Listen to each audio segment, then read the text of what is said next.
you just asked me, can you prune any time of year? It's a really good question. Everybody has this question. When can you prune? Yeah, what people really want to know is when can they prune so they don't kill their plants, right? Yeah. And so I would say, as a general rule, if your plants have flowers, the best time to prune is right after they bloom. But it's okay to prune at other times.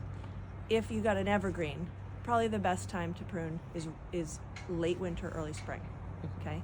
Perennials, spring. I know you're not asking about perennials, but I'm just going to say perennials.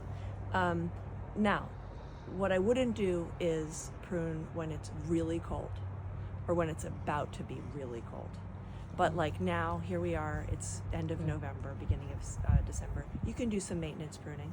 You could even, if you're desperate, you could do some big pruning. The chances of killing the plant are really low.